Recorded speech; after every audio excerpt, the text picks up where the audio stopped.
जय श्री हरि। समस्त पापों का नाश करती है पाप मोचनी एकादशी और यह एकादशी आती है प्रत्येक वर्ष चैत्र मास के कृष्ण पक्ष के 11वें दिन और इसलिए इसे पाप मोचनी एकादशी के नाम से जाना जाता है। और इस बार यह एकादशी बस कुछ ही समय में आने वाली है। तो चलिए आज के इस वीडियो में हम जानते हैं कि इस बार पाप मोचनी एकादशी कौन से दिन आ रही है और इस दिन के शुभ मुहूर्त क्या रहेंगे, अगले दिन व्रत के पारण करने का समय क्या रहेगा, इन सब के ऊपर आज विस्तार से बात करते हैं। तो आइए आज का पाप मोचनी एकादशी का यह विशेष वीडियो आरंभ करते हैं। चैत्र मास के कृष्ण पक्ष में आने वाली एकादशी को पाप मोचनी एकादशी के नाम से जाना जाता है। इस बार पाप मोचनी एकादशी व्रत रखा जाएगा 15 मार्च 2026 रविवार के दिन। इस बार एकादशी तिथि का आरंभ हो रहा है 14 मार्च 2026 शनिवार के दिन सुबह 8:10 पर और यह एकादशी तिथि समाप्त हो जाएगी 15 मार्च 2026 रविवार के दिन सुबह 9:16 पर। लेकिन जैसा कि हम जानते हैं तिथियों का पालन हम सूर्योदय के समय अनुसार करते हैं और इसलिए उदय तिथि के अनुसार एकादशी तिथि सूर्योदय के समय जिस दिन उपलब्ध होती है उसी दिन हम एकादशी का व्रत रखते हैं। तो इस बार एकादशी तिथि सूर्योदय के समय में 15 मार्च को प्राप्त हो रही है और इसी वजह से इस बार हम पाप मोचनी एकादशी व्रत का पालन 15 मार्च 2026 रविवार के दिन ही करेंगे। इस एकादशी व्रत का पारण करने का समय रहेगा अगले दिन यानी कि 16 मार्च 2026 सोमवार के दिन सुबह 6:36 से लेकर सुबह 9:43 के बीच में। इसी समय के अंदर आपको इस एकादशी व्रत का पारण करना होगा। आइए अब इस एकादशी से जुड़े कुछ अन्य शुभ मुहूर्त के विषय में देखते हैं। एकादशी के दिन प्रातः ब्रह्म मुहूर्त का समय रहेगा सुबह 4:55 से लेकर सुबह 5:43 के बीच में और सूर्योदय होगा सुबह 6:31 पर। सूर्यास्त का समय रहेगा शाम 6:29 पर। इस बार एकादशी तिथि पर सुबह 9:16 तक एकादशी तिथि विद्यमान रहेगी और उसके बाद द्वादशी आरंभ हो जाएगी। एकादशी के दिन प्रातः भगवान श्री हरि की पूजा अर्चना करने का समय रहेगा सुबह 5:19 से लेकर 6:31 तक और संध्या काल में भगवान श्री कृष्ण की पूजा अर्चना आप कर सकते हैं शाम 6:29 से लेकर 7:41 के बीच में।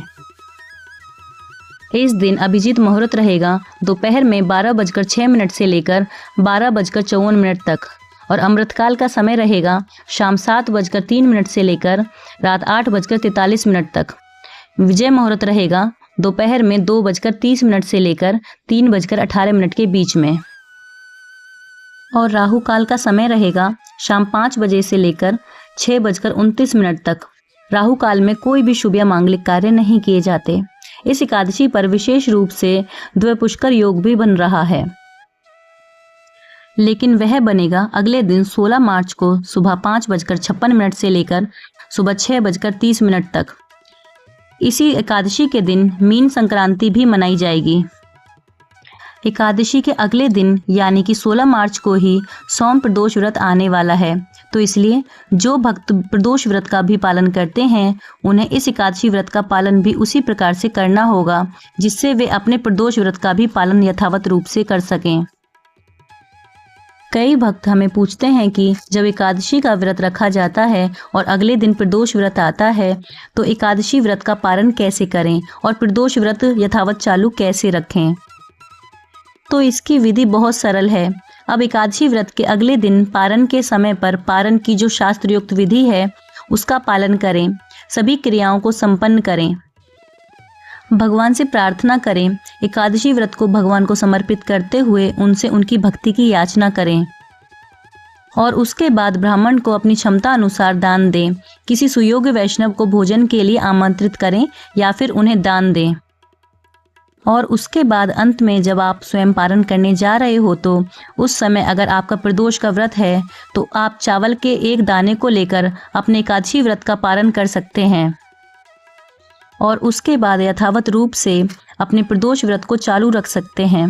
इस बार सोमवार को यह प्रदोष व्रत आ रहा है, इसलिए उसे सोम प्रदोष व्रत के नाम से भी जाना जाएगा। इस बार की जो पाप मोचनी एकादशी है वह अपने नाम के अनुसार ही हर प्रकार के पापों का नाश करने वाली बताई गई है।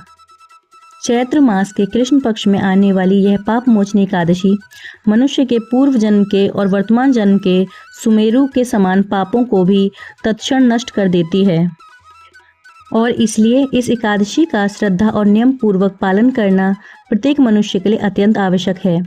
और अगर आप इस एकादशी व्रत की संपूर्ण विधि जानना चाहते हैं तो हमें नीचे कमेंट बॉक्स में लिखकर बताइएगा। अगर आपकी इच्छा हुई तो हम इस एकादशी व्रत की विधि भी आपके लिए लेकर आएंगे। इसी के साथ आज की इस वीडियो को यहीं पर विराम देते हैं। अगर आज की जानकारी अच्छी लगी है तो इसे अधिक से अधिक लोगों तक पहुंचाइए। इस वीडियो को लाइक करके ज़्यादा से ज़्यादा लोगों को शेयर कीजिए ताकि उन्हें भी इस पाप मोचनी एकादशी के विषय में संपूर्ण जानकारी प्राप्त हो सके। और एकादशी की पौराणिक कथा सुनने के लिए आपके अपने चैनल निश्चय शॉर्ट को सब्सक्राइब करके रख लीजिए। जय जय श्री हरि।